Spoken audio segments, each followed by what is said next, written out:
안녕하십니까, 이혜란입니다. 이재춘 대사님의 외교를 말하다 시간입니다.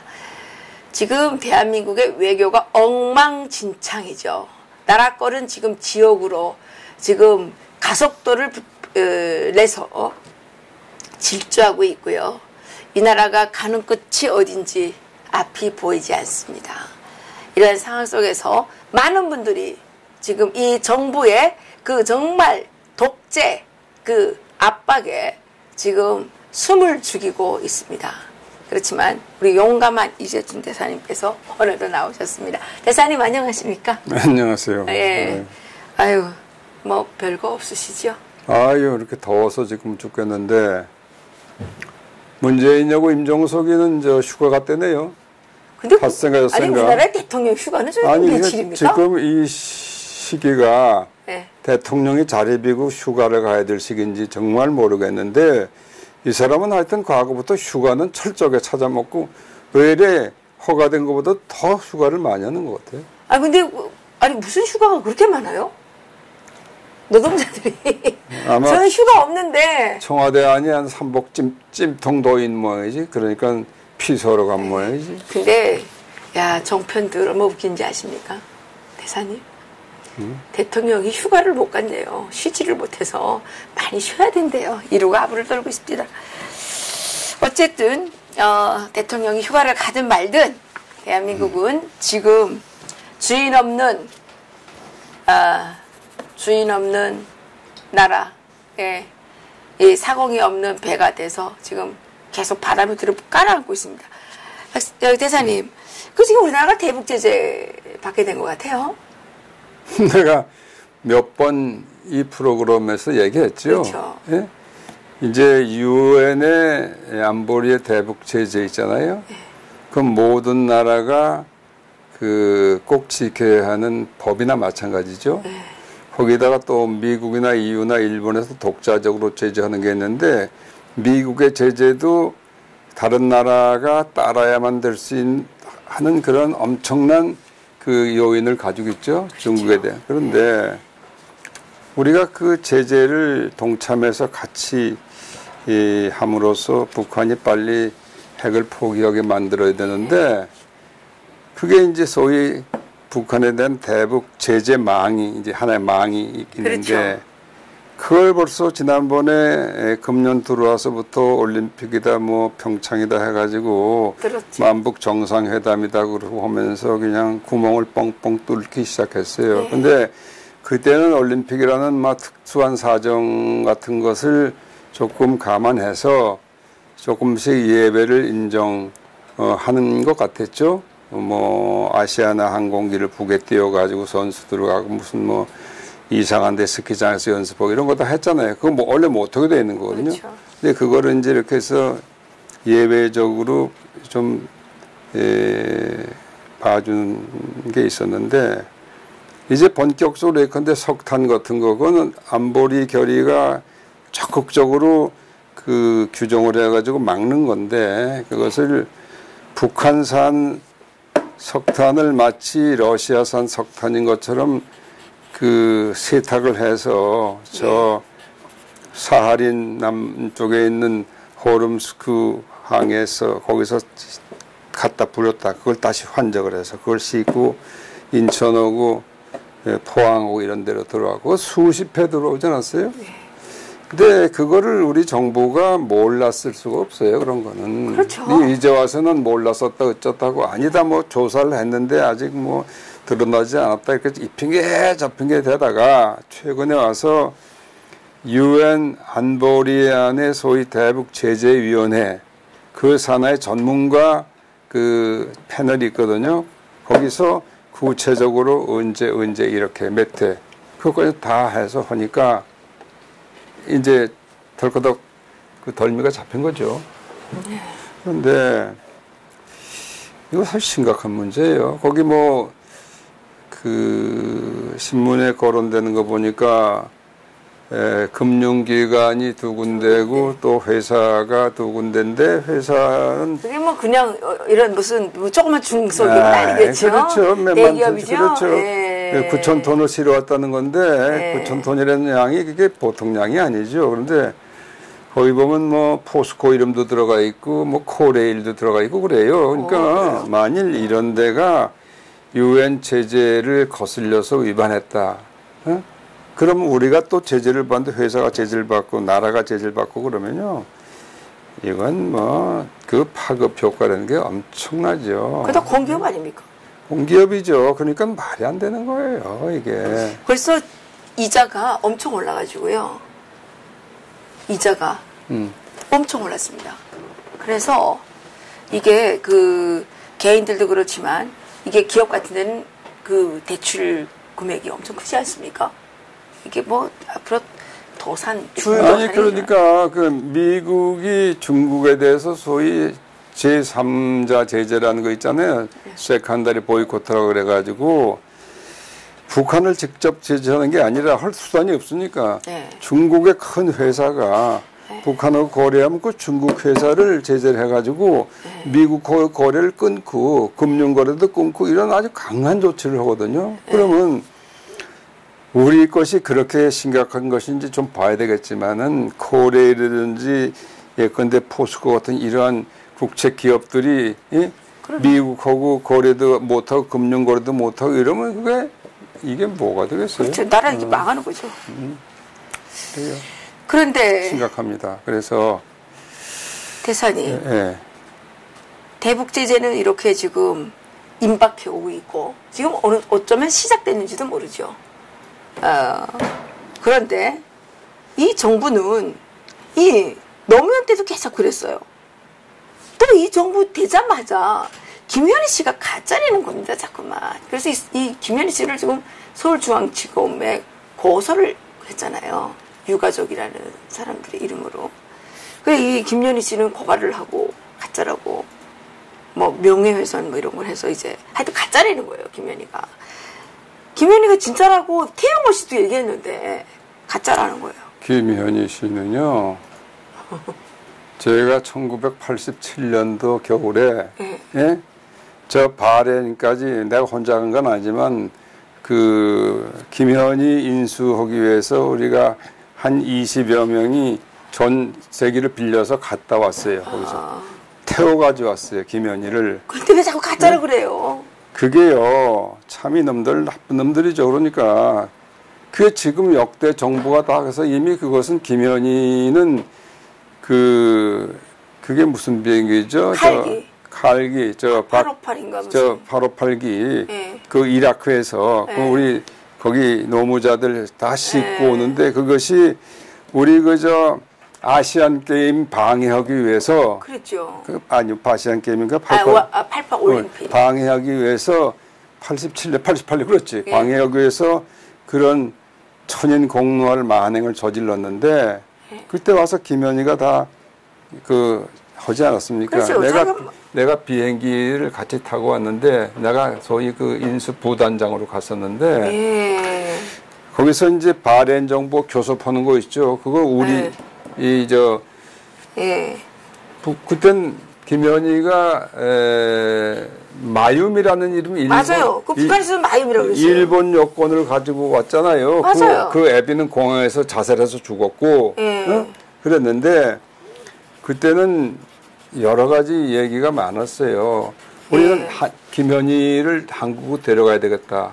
그러니까 그땐 일본에서도 왔어요. 일본은 자기들이 데려가겠다고 그랬어요. 왜냐하면 마윰이니까 일본. 마윰이니까 맞아요. 근데 거기는 이제 국제법을 관할하는 데는 소위 그 피해자를 중심으로 하는 그게 있어요. 그러니까 우리 전부 한국 사람이 죽었는데 그럼 우리가 피해자니까 우리가 데려가야 됐다. 국적은 나중이고 그랬는데 왔는데 그때 거기 같이 비행기 탔던 정보 요원이 하나 있었어요.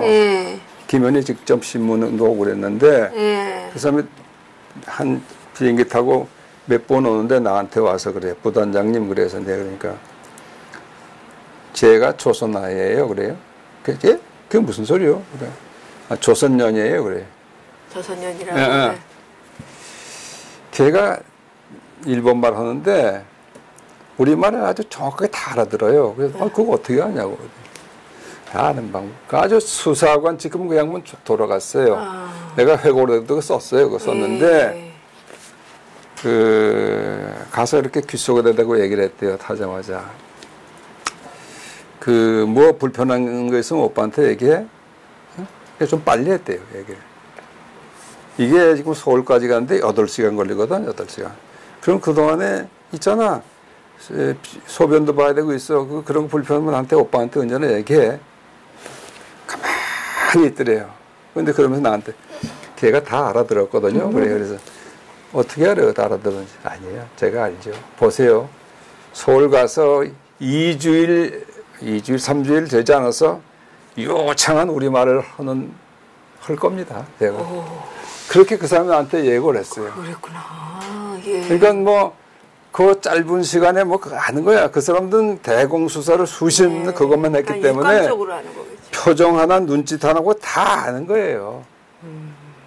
그래서 내가 이제 그걸 또 얼마 전에 노무현 때 뭐 그때 소리가 있던 것 갔다 어쩌고 했잖아요. 조사하고 또. 어? 그래서 그때도 내가 그 뉴데일리라는 인터넷 신문에다가 그 김현희는 내가 데려왔는데 그러니까 말이에요. 그 얘기를 또 쭉 썼어요. 근데 그래도 아니라 그 남편의 이름이 뭐라는 심재환이 그거 심재환이가 그래 그것도. 그런데 그 친구가 그래도 김현희는 아니 가짜다 이러고 또 얘기를 했어요. 그거 다 둘이 빨갱이지. 이정희 남편. 이정희 남편 말고 이정희 남편. 심재환이가 이정희 남편. 그래. 근데 지금 얘네들이 또 김현희를 또 가짜라고 또 지금 들고 나왔어요.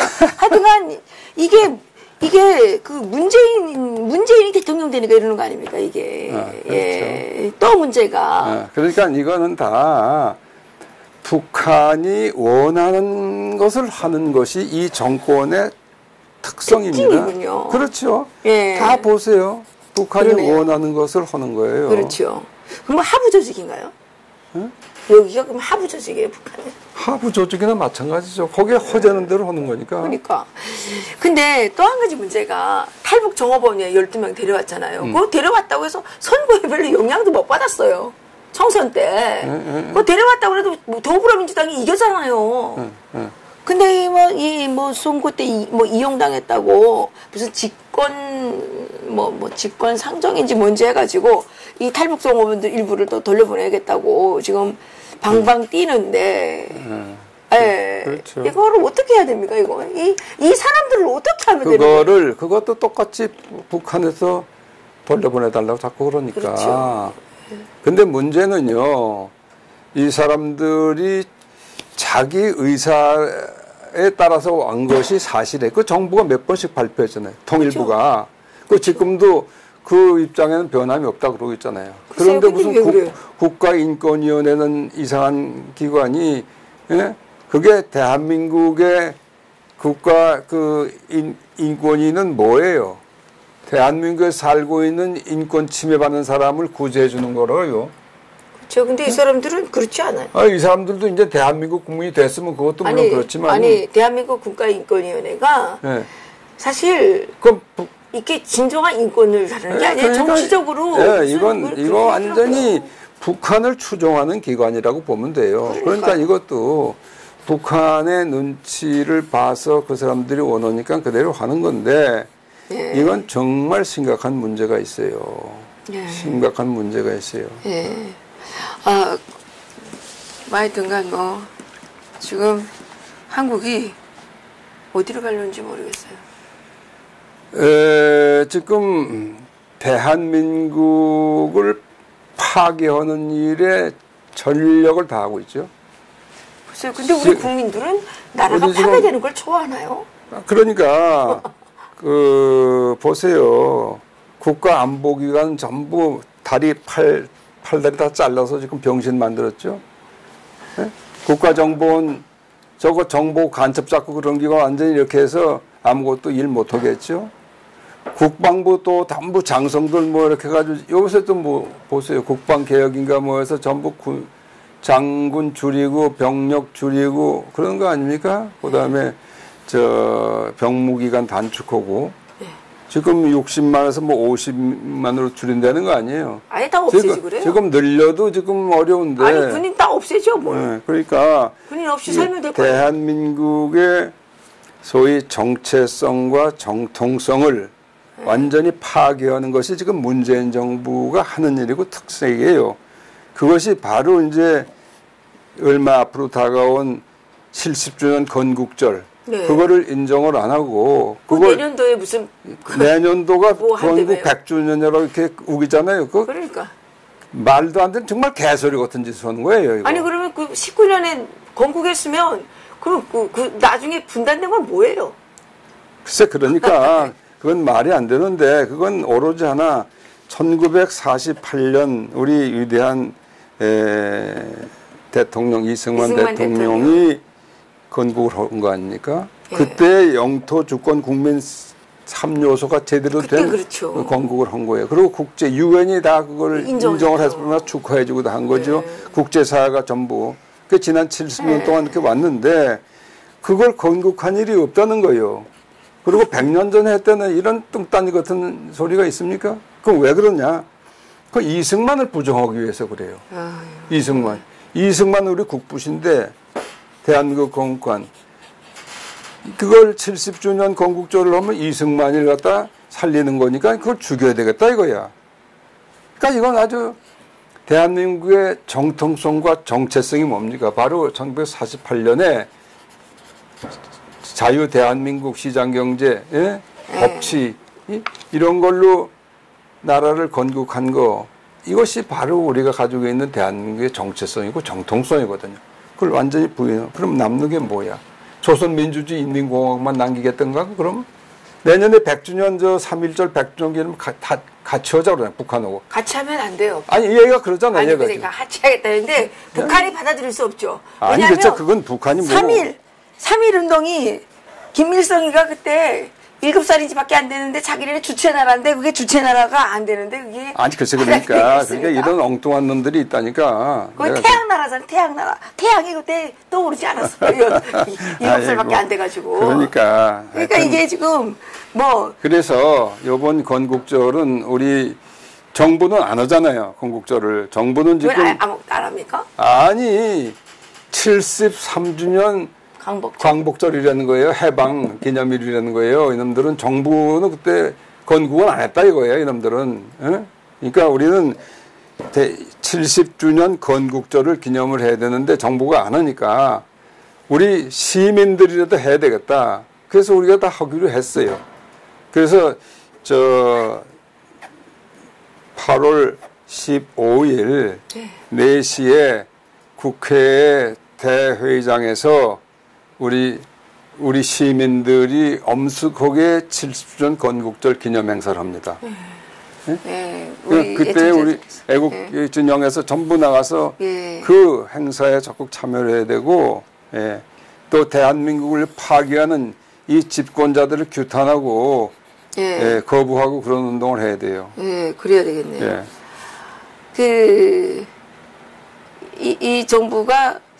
이 정부는 그러면 대한민국의 대통령이 절대로 되면 안 되는 사람들이 된 거네요. 그렇지. 나라도 인정도 안 하면서 왜 대통령? 그렇지. 대한민국을 인정하는 나라에 무슨 대통령이 있습니까?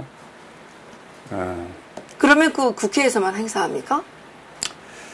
물론 광화문에서도 나오지만 거기는 기념 행사는 뿔뿔이 갈라져 있기 때문에 이게 이제 소위 태극기 집회 세력의 이제 상당히 어려운 점인데 나는 개인적으로 여기 광화문에도 나오겠고 저쪽에 가만있어. 그거는 그게 10시인가 4시인가 모르겠는데 국회에서는 아마 10시에 할 겁니다. 국회는 오전에 하고 오후에 광화문에서 하는 걸로 알고 있습니다. 그렇지. 예. 어쨌든 우리 이해란 박사 또 가서 한 말씀 해야 돼요. 제가 한 말씀을 하겠습니까? 제가 뭐 잘 알지도 못하면서 저는 그냥 가서 머리수나 채워야죠.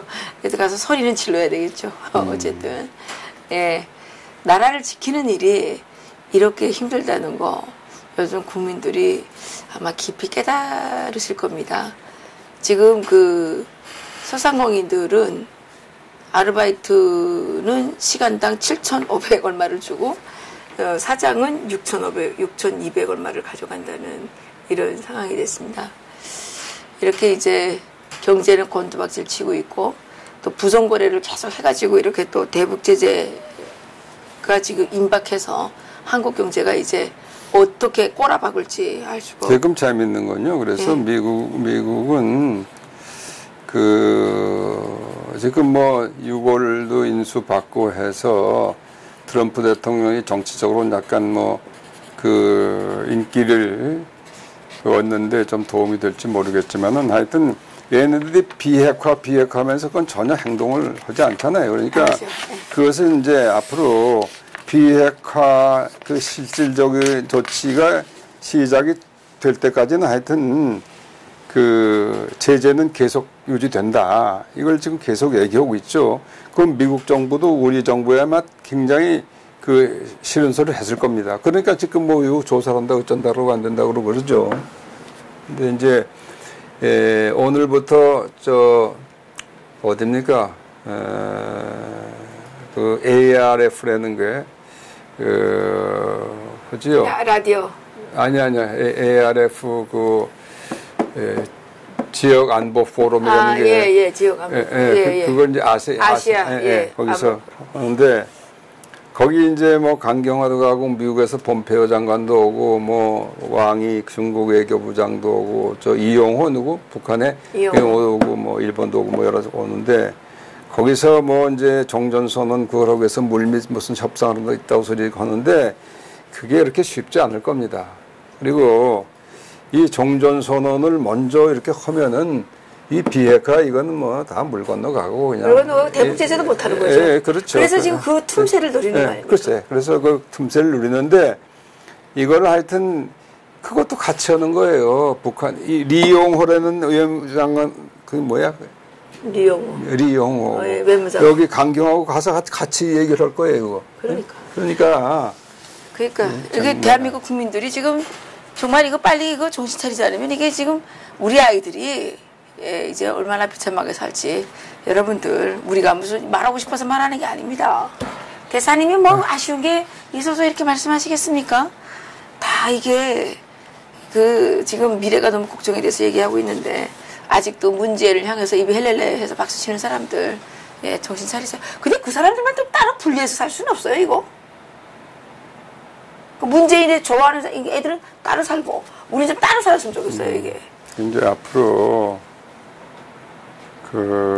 이대로 나가면은 문재인이 좋아하는 애들이 좋아하는 문재인은 없어지고 이제 김정은 만세하는 애들 섞여가지고 걔들 그냥 틈에서 짓밟히면서 살겠죠. 네. 그렇게 못 살죠. 그러면 청와대에다가 폭탄을 터뜨려야죠. 청와대를 없애버리든가 해야죠. 이래서 잡아갈래나? 변희재도 어떤 글을 누가 보내왔는데 다음번 타자는 김진태하고 정규재 주필님을 잡아갈 거라고 이제 누가 이렇게 뭐 보내왔더라고요. 잡아가려면 잡아가라 그러세요. 아이고, 그래요. 수고가 많습니다. 우리가 끌려갈까봐 겁이 나서 아무것도 안 하고 있으면 이 나라는 정말 지옥으로 갈 겁니다. 오늘도 우리 이재춘 대사님께서 역사의 산증인으로서 외교가의 원로로서 또 한국 사회가 대한민국의 지금 이 정체성이 지금 이 위기에 빠진 이런 내용들을 진단해 주셨습니다. 대사님 오늘도 정말 감사드립니다.